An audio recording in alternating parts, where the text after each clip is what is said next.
Meus amados, bom dia. Nós vamos ver uma pregação hoje que logo após Davi tirar Mefibosete de Lodebar, veio alguns acontecimentos logo após essa paz temporária em Israel.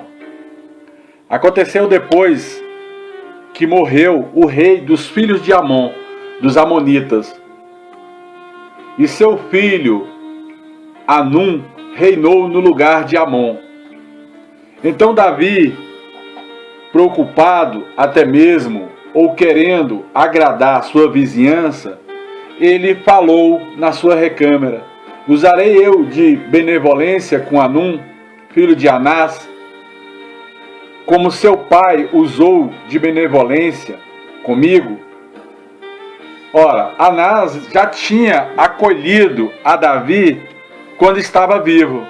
Quando Davi fugia de Saul, Anás abrigou a Davi na terra dos amonitas. E enviou Davi seus servos para consolar o filho de Anás. E foram os servos de Davi à terra dos filhos de Amon.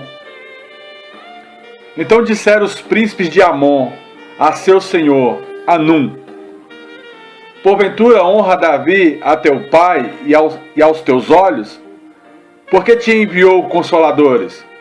Ora, esse povo aqui já estava entendendo tudo de forma errada, porque Davi considerava Anás, mas como Anás era morto, Davi enviou os seus príncipes ou os seus mensageiros para verdadeiramente prestar condolências. E aqui nós vemos um princípio aonde a conversa ela é deturpada no meio do caminho. Muitas das vezes você está conversando com uma pessoa, você tem um entendimento de conversa e ela do outro lado está entendendo outra coisa. É porque a Bíblia fala também que não ignoreis aos ardis de Satanás. É como se fosse uma linha cruzada. Davi mandou os mensageiros com um sentido. E o sentido era bom. Era consolar o filho Anum. E esses príncipes dos filisteus começou a inflamar, a fermentar uma coisa que poderia ser uma futura amizade. Porque o filho Anum poderia muito bem ter continuado esta amizade com Davi. E eles falam que Davi enviou os servos, os mensageiros, à cidade de Amon para simplesmente fiscalizar, espioná-la, para depois transtorná-la, para depois tentar possuir. E não era bem isso que estava na mente de Davi. O inimigo ele é sagaz, ele é sujo. Ele vai levantar os seus vasos, ou as pessoas contrárias àquilo que é certo, que é correto, simplesmente para inflamar, para deixar pessoas contra as pessoas, enquanto estas não têm essas ideias ou não querem fazer isso. Mas sempre vai aparecer um terceiro para tentar inflamar pessoas um contra o outro. Então, tomou Anum os servos de Davi e lhe raspou metade da barba. Ora, isso era uma afronta para um israelense. Rapar a sua barba, cortar a metade das suas vestes, até aparecer as nádegas ou despedir debaixo de vergonha. Isso não é costume de um israelense, sofrer vergonha diante de um povo ou de uma multidão, ou até mesmo ser achicalhado. Se nós, sendo dessa terra chamada Brasil, não aceitamos determinadas afrontas, quanto mais um israelense. Cristo falou: se te baterem de um lado da tua face, dê o outro lado. Mas como é difícil você entrar nesse discernimento de Jesus. Bom seria que ninguém nos tocasse. Bom seria que ninguém não nos afligisse. Mas também a Bíblia Sagrada diz que no mundo tereis aflições, mas que nós venhamos a ter bom ânimo, porque Jesus venceu e nós venceríamos também. E quando Davi foi informado desse assunto que se tratou com os seus mensageiros, a vergonha que eles passaram, ele enviou Davi mensageiro para encontrá-los, porque estavam aqueles homens sobremaneira envergonhados. Amados, às vezes você sai para fora de um distrito ou fora da igreja e vai a terras estranhas, ou em um bar, ou numa noitada, ou entre amigos, e de repente o inimigo toma tal forma na sua vida que às vezes para você voltar para a casa do Senhor, você se sente envergonhado. É como se tivesse alguém ultrajado a sua fé, ou até mesmo deixado com que você uma sobrecarga, ou até mesmo uma opressão, que você não consegue voltar à casa do Senhor. Estes homens estavam de maneira natural envergonhados. Mas quantos são os crentes hoje que de uma maneira espiritual são envergonhados no mundo espiritual? E mandou o rei Davi dizer-lhe: deixa eles ficarem em Jericó até que vos torne a crescer a barba. E então trazem eles de volta a Jerusalém. Esse é o tempo do tratamento, o tempo em que o coração é sarado, o tempo em que a vergonha passa. Às vezes você entra na casa do Senhor e demora algum tempo para você se adaptar à casa do próprio Deus, quando você vai no mundo e usufrui das coisas do mundo de uma maneira carnal. Mas às vezes o próprio Deus resgata a sua ovelha, porque a palavra do Senhor diz que havendo 100 ovelhas, se desviando uma ou saindo uma do aprisco, não haveria o seu Senhor de ir buscá-la. Assim é a ovelha perdida. A Bíblia diz lá em Ezequiel 34 que o bom pastor, ele resgata a perdida, ele busca até mesmo a desviada. Esse é um papel da igreja. Mas quando essa ovelha ela chega dentro da casa do Senhor, ela chega às vezes com uma vergonha, não tem mais aquele espírito de antes, e aí tem que começar um novo tratamento. E isso exige tempo para retornar à casa do rei. Pois mandou Davi dizer: deixa eles estar em Jericó. Deixa eles tranquilos lá, até que eles sejam reestabelecidos na sua fé, que cresça a sua barba, que cresça novamente este amor, e eles voltem à casa do rei.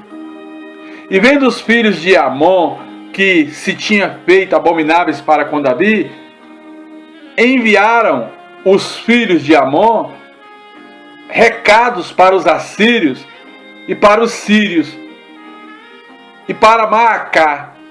Ora, eles começaram a tratar de aluguel, porque às vezes uma nação era tão fraca que ele ia na nação vizinha e falava assim: olha, me aluga por tantos ciclos de ouro alguns homens. E no caso do rei dos assírios, o filho de Amon alugou 20.000 homens de pé, e do rei de Maacá 1.000 homens, e dos homens de Tob 12.000 homens. Ora, ele estava constituindo, alugando carros, cavaleiros, para vir contra Davi. Uma pessoa, quando ela intenta mal contra a outra, espiritualmente falando, ela já sabe. E vai vir contra ela aquele que foi afligido. E ao ser afligido, este não vai deixar barato. Então esta pessoa que afligiu, automaticamente ela começa a preparar defesas. Assim é o reino de Satanás. Satanás, muitas das vezes, ele vem contra um crente que tem discernimento, pensando que vai se dar bem. Mas esse crente começa a chamar à existência o reino dos céus ao seu favor, combatendo o bom combate contra o príncipe dos demônios. E aí ele vai juntando cada vez mais demônios para tentar derrubar a este crente. Mas esse crente tem anjos do Senhor, espíritos ministradores, mandados para ajudar os que hão de herdar a salvação. E ouvindo Davi, enviou Joabe e todos os seus exércitos dos valentes. Ora, Davi já era rodeado de homens valentes desde o princípio, quando ele tinha 400. Agora ele tem milhares, mas Joabe continuou à frente dos exércitos. E saíram os filhos de Amon e ordenaram a batalha à entrada da porta, à entrada das cidades. Amados, o inimigo, ele sempre vai querer tapar ou fechar uma porta para que você não tenha mobilidade, para que você não tenha como se articular no mundo espiritual. Os filhos de Amon já tomaram conta da entrada da cidade. E os assírios de Zobá e Reob e os homens de Tob e de Macá estavam na outra parte do campo. Ora, o inimigo é estrategista. Ele tanto vai querer atacar pela frente como por trás. O inimigo, ele não vai descansar em batalha. Jesus fala, não ignore os ardis de Satanás. Ora, se Deus, através do seu Espírito, lá em Efésios, capítulo 6, fala para que nós venhamos a nos revestir de toda a armadura de Deus, é porque ele sabe que no campo de batalha o inimigo não vai vir despreparado. O inimigo vai vir com estratégias de guerra, com as suas estratagemas. E aí nós temos que se levantar em espírito e em verdade, no mundo espiritual, clamar ao Deus Altíssimo a existência do seu reino em nossa defesa para combater de maneira sábia no mundo espiritual. Davi também era estrategista. Joabe, o seu general, também era um homem de guerra, pois vendo Joabe que a batalha estava preparada contra ele pela sua frente e pela sua retaguarda, escolheu dentre todos os homens de Israel alguns e formou em linha contra os assírios. Ora, para quem já serviu um exército ou até mesmo a polícia, sabe que quando você age em linha, o inimigo, para passar, ele tem que infiltrar pela barreira. E é muito difícil você passar uma guarda armada quando se avança em linha. Na verdade, o avanço em linha é justamente para dissipar o inimigo. Ora, Joabe tinha essa estratégia desde aqueles tempos. E o restante do povo entregou na mão do seu irmão Abissai. Abissai também era experiente. Abissai também era um homem que andava lado a lado com Joabe em discernimento, em entendimento de espírito de batalha, o qual formou também outra linha contra os filhos de Amon. Ora, Israel era treinado por esses dois homens, e eles sabiam tudo de guerra. Esses dois homens eram, como se fosse nos dias de hoje, dois pastores entendidos do mundo espiritual e de guerras espirituais contra o reino de Satanás. Nós sabemos que antes de entrar numa guerra contra o reino de Satanás, nós temos que estar revestidos de toda a honra, de toda a glória e de todo o poder. Nós temos que andar em espírito e em verdade diante do Todo-Poderoso. E disse os sírios: ora, nós somos mais fortes do que eles. Se este que é forte, disse Joabe, vier contra nós e ele abater a ti, ó Abissai, eu vou a teu socorro. E se os filhos de Amon forem mais fortes do que eu, tu virá ao meu socorro. Eles combinaram uma estratégia. E aqui entra a concordância de Mateus capítulo 18, verso 19. Se dois de vós orar a respeito de qualquer coisa que porventura pedirem em terra, isso vos será feito pelo meu Pai que está no céu. A concordância é uma arma até mesmo para casais. Combater no mundo espiritual. Hoje nós temos uma igreja fraca, porque esta igreja ela não tem estratégias de guerra contra o reino de Satanás. E Joabe fala para seu irmão: esforça-te, e vamos nos esforçar com o nosso povo contra este que está vindo, para proteger as nossas cidades, as cidades que o nosso Deus nos deu, e faça o Senhor o que bem parece aos seus olhos. Ora, os israelenses, a estratégia maior deles era colocar o Senhor à frente, era clamar ao Deus Todo-Poderoso. A estratégia grande de Israel era provocar o mundo espiritual e o próprio Deus, para que o Senhor estivesse à frente, quebrasse o grilhão, arrebentasse a muralha e mostrasse a direção que o povo de Israel teria que seguir. Isso é guerra espiritual. Então se achegou Joabe e o povo que estava com ele a peleja contra os sírios. E os sírios não aguentaram a estratégia de Joabe e fugiram de diante dele. E vendo os filhos de Anom que os sírios fugiram, também estes fugiram de diante de Abissai.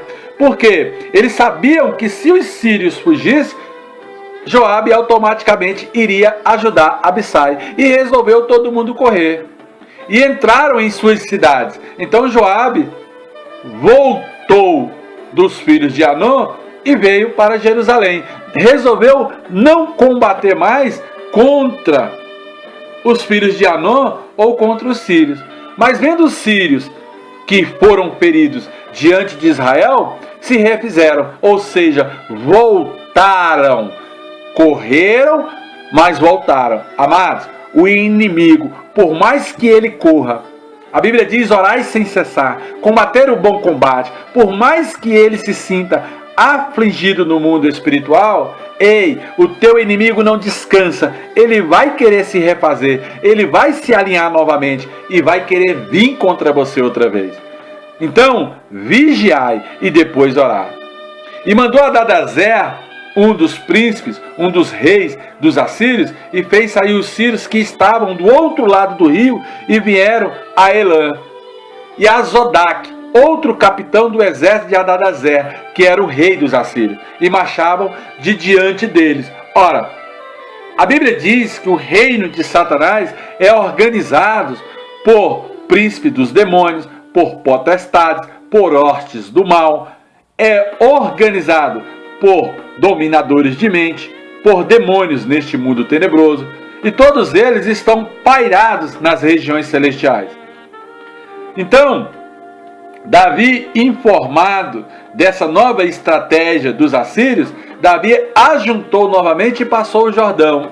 Amados, todas as vezes que você souber que o teu inimigo está se levantando novamente contra você, você deve alinhar novamente as suas fileiras espirituais e combater outra vez o bom combate. Porque a palavra do Senhor nos diz que o reino é tomado por força e por violência. E quando nós temos o reino, nós também temos que continuar defendendo a este reino. Passar o Jordão significa passar para o outro lado. Poucos passam para o outro lado. É uma maneira e uma condição de letra para o Espírito. A Bíblia diz lá em 2 Coríntios capítulo 3, verso 6, que a letra mata e o Espírito vivifica. Quando eu falo de épocas antigas, de épocas de Davi, e falo de épocas de hoje, é porque o nosso combate hoje é espiritual, ele não é mais carnal. Mas a Bíblia nos explica isso claramente nas guerras de Davi. E os sírios se puseram em ordem outra vez contra Davi e pelejaram contra Davi. Porém, os sírios fugiram novamente. Amados, você vai ganhar guerras atrás de guerras contra o teu inimigo, contra Satanás e os seus demônios. E você vai ferir eles, ou ele vai te ferir. Mas pelo poder do nome de Jesus, palavra tem poder. Combata o bom combate. Movimente o mundo espiritual ao teu favor, da parte de Deus, e o teu inimigo fugirá de vós. Jesus Cristo falou: resisti ao diabo, e ele fugirá de vós. E dentre os assírios, aos homens que estavam em carros e carruagens, foram 700 carros, e eles fugiram. E 40.000 homens da cavalaria, Davi feriu. Feriu também Azodaque, o capitão dos maiores que tinha entre os assírios. Então, este veio a morrer. E o que você tem que fazer? Você tem que passar para um novo nível espiritual. Combater os príncipes dos demônios. Se você conseguir derrubar um príncipe, ainda que Satanás se levante, e aí vem algumas regras espirituais, Há princípios de igrejas que não rompem, porque não entendem como funciona o mundo espiritual. Amém, meus amados?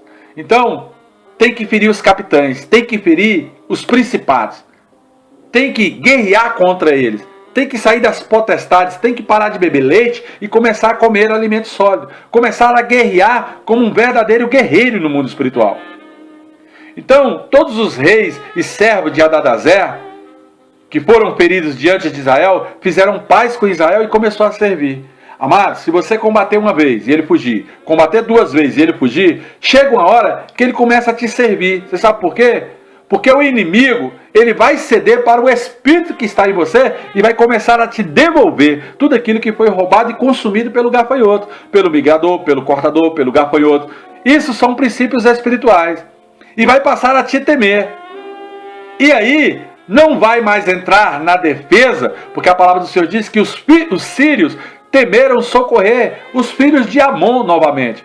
E aí Satanás vai falar assim, olha, eu não vou mais socorrer aquele macumbeiro, ou aquele agoreiro, ou aquele feiticeiro, ou aquele espírita, ou aquele idólatra, ou aquele kardecista, ou aquele da Umbanda, ou aquele da Quimbanda, ou até mesmo aquele maçom. Você sabe por quê? Porque eles não merecem, e eu vou só perder. Há anjos do Senhor vindo aqui no inferno e saqueando. Então, se eu ficar batendo muito contra estes homens e essas mulheres de Deus, eu vou acabar perdendo muito mais. Então, deixa ele para lá, deixa ele vencer, deixa ele crescer, deixa ele. Chega uma hora que o teu inimigo tem que te dar descanso e o seu reinado vai aparecer pelo poder do nome de Jesus. Que Deus te abençoe e te guarde. Que esta palavra te faça crescer no mundo espiritual. Oh, glória a Deus! Aleluias! Glória, glória, glória a Deus! Aleluias!